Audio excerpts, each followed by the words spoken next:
Ésaïe chapitre 30.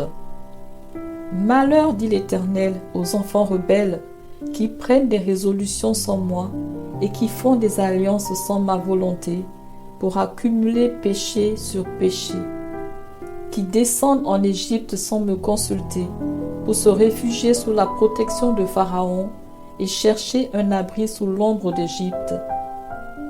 La protection de Pharaon sera pour vous une honte et l'abri sous l'ombre de l'Égypte une ignominie. Déjà ses princes sont à Tsoan et ses envoyés ont atteint Anès. Tous seront confus au sujet d'un peuple qui ne leur sera point utile, ni pour les secourir, ni pour les aider, mais qui fera leur honte et leur opprobre. Sentence des bêtes du Midi. À travers une contrée de détresse et d'angoisse, d'où viennent la lionne et le lion, la vipère et le dragon volant, ils portent à dos d'âne leurs richesses et sur la bosse des chameaux leurs trésors, à un peuple qui ne leur sera point utile. Car le secours de l'Égypte n'est que vanité et néant. C'est pourquoi j'appelle cela du bruit qui n'aboutit à rien.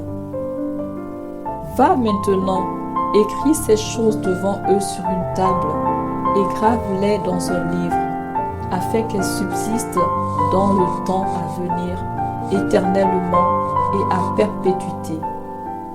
Car c'est un peuple rebelle, ce sont des enfants menteurs, des enfants qui ne veulent point écouter la loi de l'Éternel, qui disent aux voyants, ne voyez pas, et aux prophètes, ne nous prophétisez pas des vérités, dites-nous des choses flatteuses, prophétisez des chimères.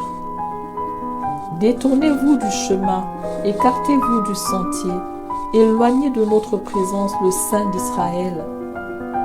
C'est pourquoi ainsi parle le Saint d'Israël. Puisque vous rejetez cette parole, que vous vous confiez dans la violence et dans les détours, et que vous les prenez pour appui, ce crime sera pour vous comme une partie crevassée qui menace ruine et fait saillir dans un mur élevé, dont l'écroulement arrive tout à coup en un instant. Il se brise comme se brise un vase de terre que l'on casse sans ménagement et dont les débris ne laissent pas un morceau pour prendre du feu au foyer ou pour puiser de l'eau à la citerne. Car ainsi a parlé le Seigneur, l'Éternel, le Saint d'Israël. C'est dans la tranquillité et le repos que sera votre salut. C'est dans le calme et la confiance que sera votre force. Mais vous ne l'avez pas voulu. Vous avez dit non. Nous prendrons la course à cheval. C'est pourquoi vous fuirez à la course. Nous monterons des coursiers légers. C'est pourquoi ceux qui vous poursuivront seront légers. 1000 fuiront à la menace d'un seul, et à la menace de 5, vous fuirez, jusqu'à ce que vous restiez comme un signal au sommet de la montagne, comme un étendard sur la colline. Cependant, l'Éternel désire vous faire grâce, et il se lèvera pour vous faire miséricorde. Car l'Éternel est un Dieu juste, heureux tous ceux qui espèrent en lui. Oui, peuple de Sion, habitant de Jérusalem, tu ne pleureras plus. Il te fera grâce quand tu crieras. Dès qu'il aura entendu, il t'exaucera. Le Seigneur vous donnera du pain dans l'angoisse et de l'eau dans la détresse. Ceux qui t'instruisent ne se cacheront plus, mais tes yeux verront ceux qui t'instruisent. Tes oreilles entendront derrière toi la voix qui dira « Voici le chemin, marchez-y ». Car vous iriez à droite ou vous iriez à gauche. Vous tiendrez pour souiller l'argent qui recouvre vos idoles et l'or dont elles sont revêtues. Tu en disperseras les débris comme une impureté. Hors d'ici, leur diras-tu. Alors il répandra la pluie sur la semence que tu auras mise en terre, et le pain que produira la terre sera savoureux et nourrissant. En ce même temps, tes troupeaux paîtront dans de vastes pâturages. Les bœufs et les ânes qui labourent la terre mangeront un fourrage Les bœufs et les ânes qui labourent la terre mangeront un fourrage salé qu'on aura vanné avec la pelle et le vanne. Sur toute haute montagne et sur toute colline élevée, il y aura des ruisseaux, des courants d'eau, au jour du grand carnage, à la chute des tours. La lumière de la lune sera comme la lumière du soleil, et la lumière du soleil sera 7 fois plus grande, comme la lumière de 7 jours, lorsque l'Éternel bandera la blessure de son peuple et qu'il guérira la plaie de ses coups.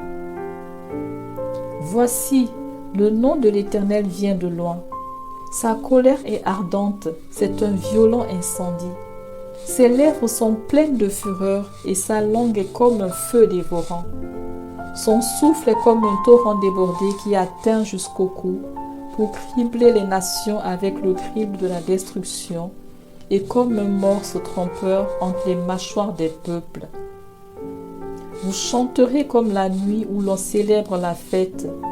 Vous aurez le cœur joyeux comme celui qui marche au son de la flûte pour aller à la montagne de l'Éternel, vers le rocher d'Israël. Et l'Éternel fera retentir sa voix majestueuse. Il montrera son bras prêt à frapper, dans l'ardeur de sa colère, au milieu de la flamme d'un feu dévorant, de l'inondation, de la tempête et des pierres de grêle. À la voix de l'Éternel, l'Assyrien tremblera. L'Éternel le frappera de sa verge. À chaque coup de verge qui lui est destiné et que l'Éternel fera tomber sur lui, on entendra les tambourins et les harpes. L'Éternel combattra contre lui à main levée. Depuis longtemps, un bûcher est préparé. Il est préparé pour le roi. Il est profond, il est vaste. Son bûcher, c'est du feu et du bois en abondance. Le souffle de l'Éternel l'enflamme comme un torrent de soufre.